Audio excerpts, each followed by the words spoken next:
We got the latest on Matthew Stafford. Will the Rams get a new deal done? That's coming up next on Locked On Rams.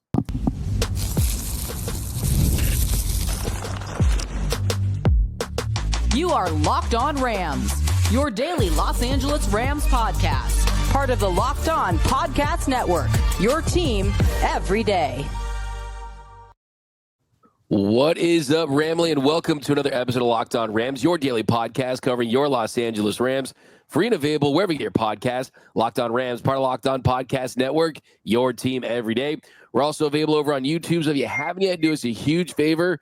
Subscribe to the channel. Join the party. Just past 16,000 subscribers, so big shout out to the Ramley out there. My name is Doug McCain. You can follow me on X and Instagram at DMAC_LA. Been covering LA sports for over a decade, 24/7 sports, Bleacher Report, Dodgers Nation, the Rams for Locked On. And he's back, the people's champ, Mr. Travis Rogers, the Rams pre-half and post-game show host. He's just finished his 9th season covering your Los Angeles Rams. And we got a jam-packed show. We're talking Matthew Stafford, the latest with him and Cooper Kupp. Sean McVay opened up about Kupp, and Stafford made some comments about him. So let's get right into it, because all of a sudden, Travis, the Rams somehow, some way have one of the top storylines this season in the National Football League. What could be one of the biggest dominoes, which is a potential Super Bowl winning quarterback with a couple years left in his career to chase those Super Bowls that could be made available.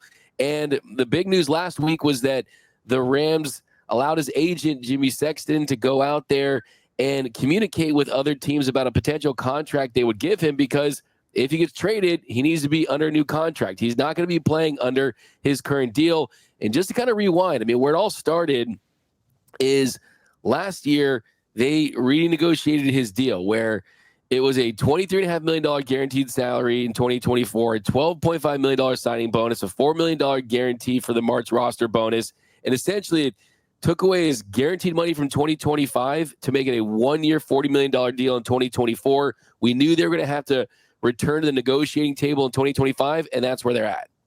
Yeah, I like how you set that up, Doug, because I think you're right. I want to go back to last year to kind of set up where we are right now, which is last year you and I were talking about this, and even as we got closer and closer to the opening of training camp, I never once felt like there was a chance that the Rams were going to open the 2024 season without Matthew Stafford as their quarterback. I said it to you. You and I were talking about it. The everydayers will certainly remember it. The idea of, hey, look, they'll get this done. It's just not done yet, but it will happen. Don't sweat it. Well, it got down to the last minute, but we were right. It got done, and he didn't miss any time, et cetera, et cetera. I don't feel like that this season. I think this season is different. Now, if you put, the proverbial gun to my head and say, do you think he's going to be here or not? Yeah, I do. But I don't feel the way I did a year ago. A year ago, it felt like, hey, look, they just got to figure this out. He's not going anywhere. There's nowhere for him to go. They don't want him to go. He doesn't want to go. I don't know if all of those things are true anymore. I think that there are places for him to go. I think that the Rams are in a different spot than they were a couple of years ago as far as what they're willing to take on in their future at the quarterback spot. I know McVay was on Andrew Whitworth's podcast and was talking about that as well. I think it's likely he comes back, but it is not the slam dunk that it has been previously, because this is a deal that needs to work for both sides. And right now it feels like they are not quite on the same page. Yeah, just the interesting thing is it's very obvious. Sean McVay, the Rams organization, want him back. Matthew Stafford, by all reports, Albert Breer talked about a couple days ago that he loves living in Southern California. His family loves living in Southern California. You got his wife on podcast saying that they might be ready for the next adventure and things like that.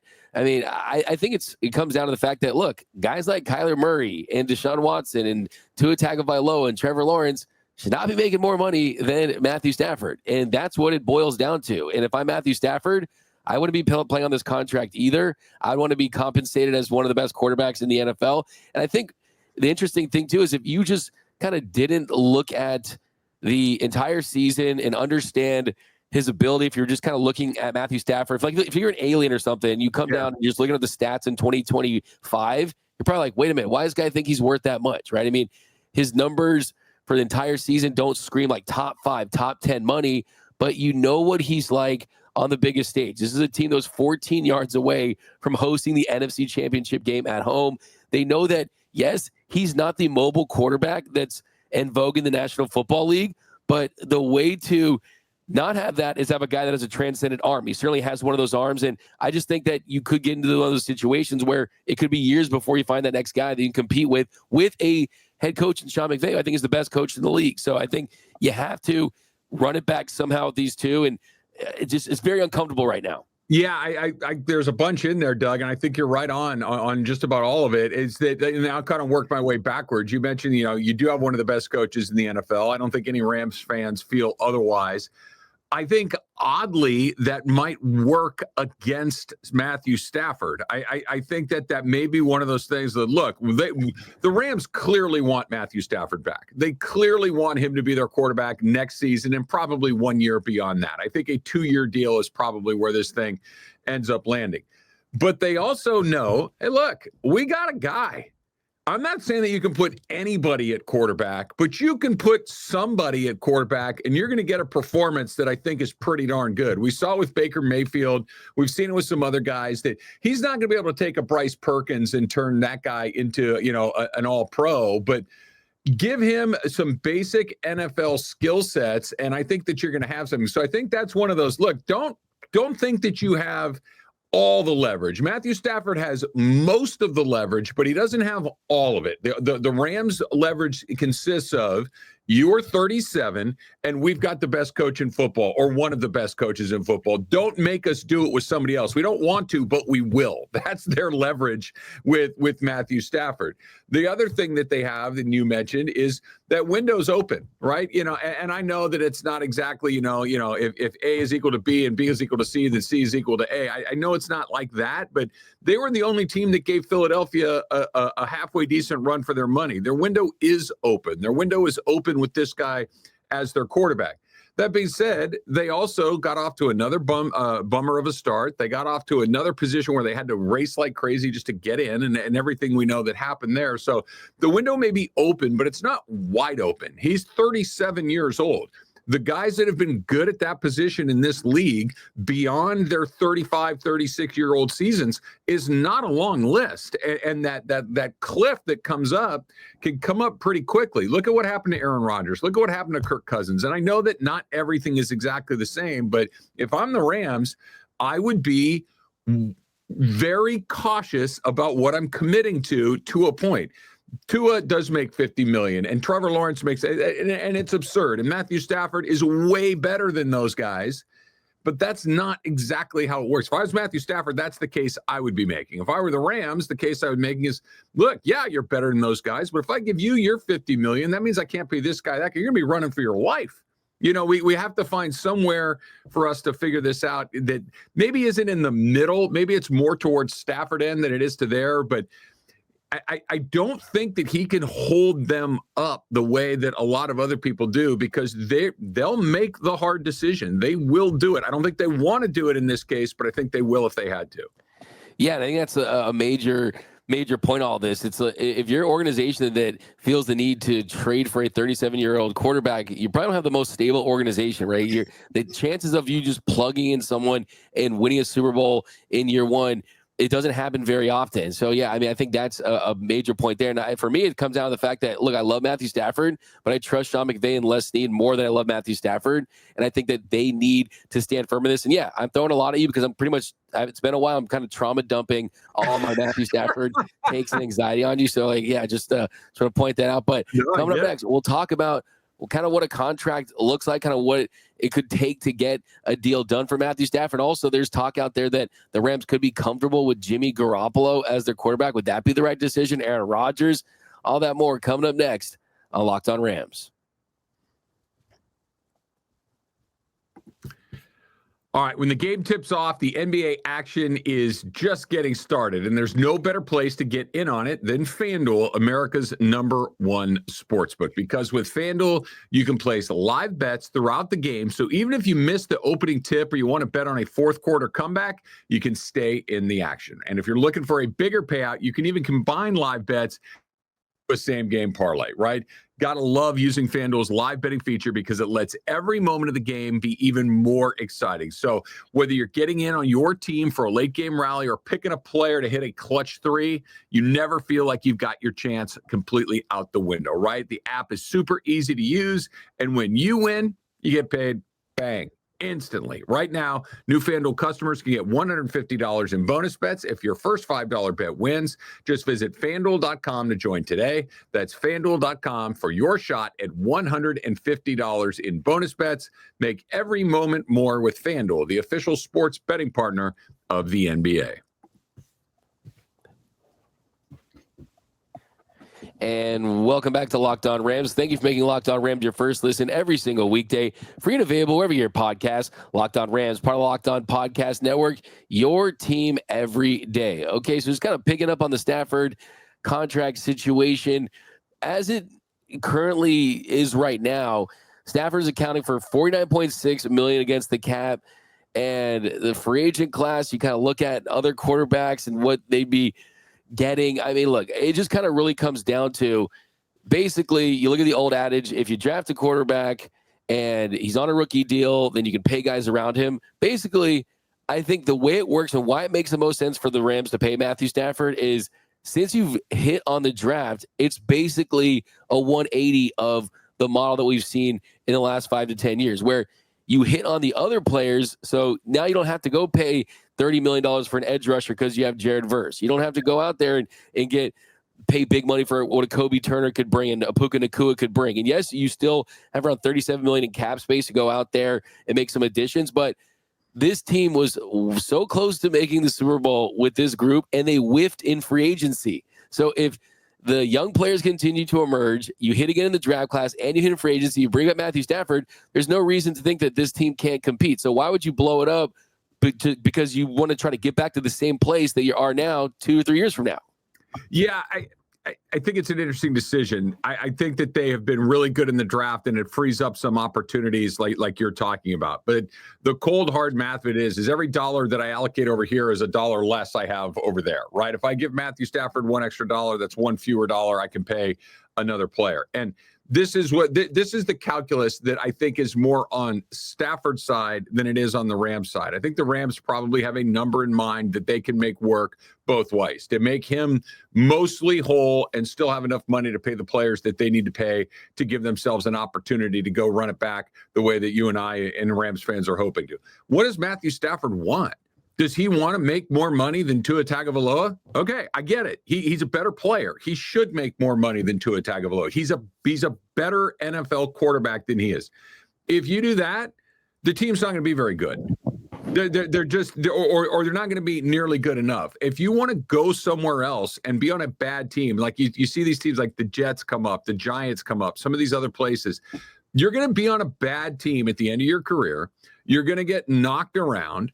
You're going to go, and it's going to be a couple of years at the end of your career. You're going to make a ton of money, but okay, you're going to win 5 or 6 games. Congratulations. Or you could make more money than you have previously. You'll get a deal that's closer to what it is that you believe you're worth, and you'll be on a team that can go and make a run in the playoffs. And you will have weapons like Puka Nacua, and you will have a head coach, and you get to stay in Los Angeles, and all of these things. What does he want? And I think that's what it's going to come down to, because if it's to get the biggest deal possible, that's probably not here. If it's to get a good deal and continue to compete at a high level, that's probably only here, because the places that have vacancies aren't very good. You know, I know we can talk about this on some other days, but the Raiders pops up. Okay, not the worst idea I've ever heard. The Pittsburgh Steelers. Okay, not the worst idea that I've ever heard. But the best deal for Matthew Stafford to make money and win is here. The best option for the Rams to go back to the playoffs, make a run at a Super Bowl, hopefully, is with Stafford as their QB. It makes both sense for both parties to figure this out somehow, some way, but it's going to come down to what Matthew Stafford wants. Is it winning and one more shot at it, or is it the most money possible? Yeah, I like that right there, because I think that a lot of people think it's just, okay, let's get as much money as they possibly can. But I mean, when you're Matthew Stafford, and some of the other quarterbacks you mentioned, they haven't been in the league for as long as Stafford has. They haven't made as much money and signed as many big deals as Matthew Stafford has. This is not like it's his only crack at getting a major contract. His career earnings are at $364.3 million, right? So, I mean, if he takes a couple million less, it's not like he's going from flying private to Spirit Airlines, right? It's not like by the way, Spirit Airlines, they took a lot of heat, but their Spirit Airlines is zero crashes ever. Zero crashes ever. The Nissan Altima of the skies, man. People hate on Spirit, but Spirit is legit. I'm telling you, man. You a Spirit guy, a Frontier guy? You probably look. I'm not gonna lie. I'm not gonna pretend. I'll pay a little extra more to fly on an airline that I don't feel is trying to cut every possible corner ever. I'm willing to spend a little extra. That's just you just got to charge your phone before you get there and bring your own food, and you know what I mean, and possibly land the plane by yourself. But carry your own bag. Man, Spirit's taking the. But yeah, anyways, get back on track here. Yeah, I mean that is the thing. You know, he has to realize what his goals are too, and Sean McVay said on the Fitz and Wit podcast about this, he said, there's no discrepancy on us wanting him to continue to lead the way and be our quarterback. The interesting and the challenging dilemma and dynamics when this are, hey, how do you continuously as a head coach look at the short term and the long term and be able to figure out what does that really look like? So there are reports that the Rams are going to meet with his agent this week at the Combine. They're going to have some discussion. So hopefully you can put an end to this. But I do think that, like you pointed out at the beginning of the show, this is not like it was last year where it felt like it was a foregone conclusion that the two sides were going to find a resolution. He's going to be back. And yeah, I think if you're from the Rams standpoint too, you're kind of looking at this as, hey, we know what they're capable of. But if they have to start a new era of Rams football, they're not afraid to do it. Well, no, I don't. They're not, and that's one of those things. Like if you're going to play the poker hand, you got to understand that other guy is willing to play too. That this is not a, give me what I want or else, and the other guy's going to blink. They're not. They're not playing like that. They want him back. That this isn't a, hey, we're going to use this as an off-ramp to get out of this. This is not what that is. They want him back, but they want him back at something that makes sense, or at least mostly makes sense for them as well. And I think that the other part of this too, Doug, that we haven't really hit on too much is, what is the market telling his agent? What are they willing to give up to go get him? Like, are the Giants aren't a quarterback away from being good. The Giants stink. Right, the Jets maybe are a little bit different, but the teams that really need the Raiders are. Oh, Pete Carroll's intriguing. It's Vegas. It's the Raiders. There are some appealing components of that, but are the Raiders anything other than the fourth place team in that division next year? I don't think so. Right. So what is the market telling you? If it's just money, I think he's gone. If there's anything else that factors in, I think he's here. And I think Matthew Stafford has never appeared to me as a guy that is just trying to scrape every last dime up on his way out the door. I think he wants what he feels is fair, which I completely understand and support. But he also wants to win, and he also wants to play in games like we saw him play in towards the end of last season. And those sorts of games probably aren't as likely in other places. Yeah, I think that's $1 million question that you brought up, though. I mean, are there other teams out there willing to pay him $55 million? Are there teams really willing to go that high? If there is, good for you. Go take it. Yeah. Right. If the Jets or the Giants are like, look, we'll give you $55 million a year and we'll give you 2 or 3 years guaranteed, go take the money. It's another $150 million or whatever. But if it's close enough and you're going to be on a good team or a bad team, that's when I get lost in it. Yeah, and you saw what the Ravens did a couple years ago with Lamar Jackson when they placed the non-exclusive franchise tag on him. They allowed his agent to talk to other teams, and if they had offered him a deal, the Ravens would have had a chance to match. If they didn't, they would get a couple first-round picks from him. I think it's unlikely, of course. I just don't see a team giving up a first-round pick for Matthew Stafford, but I do think that 37. You could get some picks for 2026 where it could really – give you some clarity about building a roster right now to set yourself up for the future. But coming up next, we're talking about Jimmy Garoppolo. I do want to get Travis' thoughts real quick on the idea floated around about Aaron Rodgers in a Rams uniform. So we'll talk about that next here on Locked On Rams. And welcome back to Locked On Rams. Thank you for making Locked On Rams your first listen every single weekday. Free and available wherever you get your podcast. Locked On Rams, part of Locked On Podcast Network, your team every day. Okay, Travis, so it's basically, I mean, we're like in silly season, crazy talk season, so we're like peak that right now. Yesterday, there was a rumor like the Aaron Rodgers, Devontae Adams to the Rams and things like that. Are you like hard pass on the idea of Aaron Rodgers to the Rams if they moved off of Matthew Stafford? Are you kind of more leaning towards the Jimmy Garoppolo safe route? I mean, there's a lot of ways it could go if Matthew Stafford is not the quarterback for the Rams next season.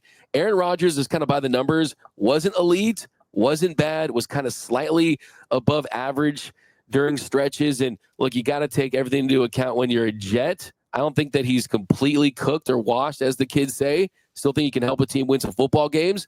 Don't necessarily love the idea with him on the Rams, but give me your takes on Aaron Rodgers and the Rams possibility. I think the Aaron Rodgers thing, it's not a 100% hard pass, never in a million years, I don't want it. It's not that. It's a come on in and let's have a conversation about this. It's sit down and dude, do you want to play football or do you just want to do the things that you're doing? Because if you want to play football, we're interested. If you want to come in here and be the quarterback that we still think you can be, let's talk. But we're done with the nonsense. The Rams, I think, have an organization. They have a structure. They have a culture. They have a head coach that could say, listen, man, I love you as a football player, but if you still want to do McAfee and all that kind of stuff, then this isn't the place for you. Like, what do you want to do? Do you want to play football? Let's talk about what this might look like. If you want to do the others, thanks for coming in. Peace out. We're done. Because do you want to finish your career on an upswing where people say, look, the Jets thing didn't work out, but the Jets are a bunch of clowns. The second he got back with real people, he was a pretty good player. But if you just want to go be a bozo, which I think he was in New York, then that's not here. So I think he needs to answer that question and kind of put it on him. Like, look, if you do the stuff you did there, we're just going to move on from you. We don't give a damn. We're not doing that. You're not going to hold us hostage like that. We have high hand on this, not you. So I think that's the Rodgers point of it. If it just wants football, I'm interested.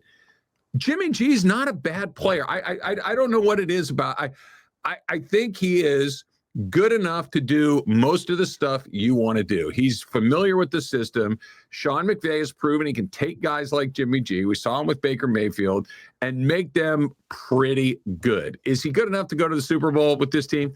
Probably not. Are they going to knock around for a division? Maybe. Are they going to compete for a wild card? Yeah, maybe. Are they going to be good? Yeah, I think so. I think that's kind of, I think your floor is relatively high with a player like Jimmy G. I think your ceiling is relatively low. I think that you're kind of somewhere between a 7 to 9 or 10 win team. The difference is this team that we've had the last couple of years might be a 10 or 11 win team, but the ceiling was much higher with Matthew Stafford. I don't think that it's like that with Jimmy G, but if the music stops playing and the Rams quarterback going into next season is Jimmy Garoppolo, I'm not here banging my head on the desk saying there's no chance for them to go to the playoffs. I don't think that's true. He wouldn't be my first choice, but he wouldn't be my last choice either.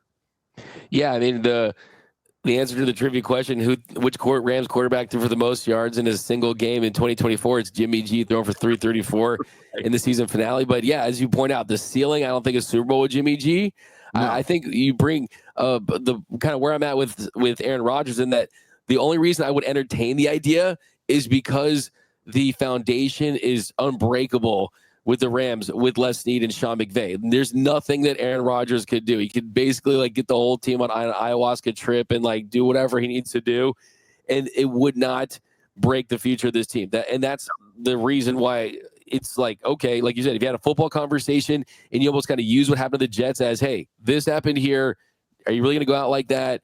Yeah. If there's anything here that we don't approve of, I mean, it's going to be a quick trigger for us. It's going to be a short leash. So yeah, I mean, from that standpoint, I mean, it's kind of one of the things, it's a real in Sean McVay and Les Snead we trust with Aaron Rodgers. And it wouldn't be the worst thing in the world. It really, really wouldn't. And I think too, you look at Rodgers last season and you look at him on his best day and the quarterback play around the National Football League. It's like, I mean, would you have to take Dak Prescott over Aaron Rodgers? I don't know. Probably not, you know? Yeah, I'm with you. There's just enough left there that I would be willing to look at it and see and think. Now, Look, two things can be true at the same time. He might have been a clown and a bozo and somebody that is completely disruptive and counterproductive to the culture that you're trying to build, and he might have been bad. And he's 40 years old, 40-year-olds. And I know LeBron James, Tom Brady, those are two guys in 100 years of doing this that have been able to do that. Don't use them as an example. Use everybody else as the example. And guys aren't good at this stage. So he may be done. I don't think so. And I think that's where it would come down to, what does Sean McVay think? What does Les Snead think? What do those guys think? If they think there's something in there, then I'm willing to roll the dice. If it's no, we looked at that guy's done. He doesn't want to get hit. He can't move. He's not making decisions like he used to. Then roll with a guy like Jimmy G. But Rodgers, despite him being kind of a hot mess a lot of the time, is not an automatic no for me. Yeah, I'm not throwing him the Randy Jackson. It's a no for me, dog. Like, it's sometimes like, I'm considering it. But that's me for this episode of Locked On Rams. My name is Doug McCain. You can follow me on X and Instagram at DMAC_LA. And you can follow the People's Champ, Mr. Travis Rogers, at Travis Rogers. Until next time, whose house? It's Locked On Rams house.